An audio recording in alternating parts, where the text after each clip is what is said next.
가슴 수술 상담 오시면 가장 많이 하시는 질문 중에 하나가 회복 부담이 적은 방법이 있나요? 네, 있습니다. 회복 부담이 줄이는 방식이 내 체형에 맞는 방식인지가 먼저 있거든요. 오늘은 프리저베 수술을 기준으로 어떤 분들한테 잘 맞는지 제가 직접 설명드리겠습니다. 가슴 수술에서 회복 부담이 생기는 이유 중에 하나가 박리 과정입니다. 보형물이 들어갈 공간을 만드는 과정인데 이걸 어떻게 하느냐가 조직 손상이 달라지거든요. 프리저베 방식은 수압을 이용해서 가슴 조직을 서서히 넓히는 방식이에요. 기존 구조를 최대한 건드리지 않기 때문에 회복 부담을 줄이는 방향으로 설계된 수술이라고 보시면 됩니다. 저도 이 방식을 실제로 적용하면서 느낀 게 같은 사이즈를 넣어도 조직이 살아있으니까 볼륨감이 좀 더 자연스럽게 나오는 경우가 많습니다. 그럼 어떤 분들한테 맞는 방식이냐? 첫 번째, 자연스러운 크기 변화를 원하시는 분입니다. 아주 드라마틱하게 바꾸고 싶은 게 아니라 옷 입었을 때 자연스러운 라인을 원하시는 분들한테 잘 맞아요. 두 번째, 피부나 조직 두께가 어느 정도 있으신 분, 프리저베는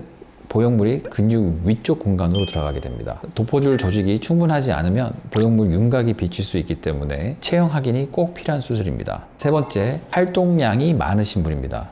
운동을 자주 하시거나 직장 때문에 긴 회복 기간을 갖기 어려우신 분들, 조직 손상을 줄인 방식이니까 이런 분들한테 상대적으로 부담이 적게 될 수가 있습니다. 다만 회복 속도는 개인차가 있기 때문에 이건 정확한 진료와 상담이 필요합니다. 그리고 이 부분이 오늘 핵심인데요. 프리저베가 맞지 않으신 분들도 있습니다. 재수술을 필요하러 하는 경우에 조직 손상이 많아서 재건을 해야 되는 경우에는 프리저베보다는 기존의 수술 방식이 좋고요. 프리저베 방식을 이용해서 새로운 공간을 만들 경우에는 재수술일 때 프리저베를 사용할 수 있습니다. 프리저베를 고려하고 계신 분들 중에서 마르신 체형은 보형물을 덮어줄 수 있는 조직이 얇을 수가 있습니다. 이런 경우에는 하이브리드 방식을 이용해서 지방을 보형물 주변부에 주입을 해서 좀 더 부드러운 커브로 모양을 만들어낼 수가 있습니다. 그래서 내가 말랐는데 프리저베가 가능할까 하신 분들도 프리저베를 많이 하시는 선생님과 함께 상담을 한 후에 가슴 모양을 만들어가는 게 중요합니다. 정리하자면 프리저베는 무조건 정답인 수술은 아닙니다. 체형, 조직 상태, 그리고 원하는 결과에 따라서 맞는 분이 따로 있는 수술입니다. 남들이 다 하는 수술, 주변 친구가 했다고 이런 수술보다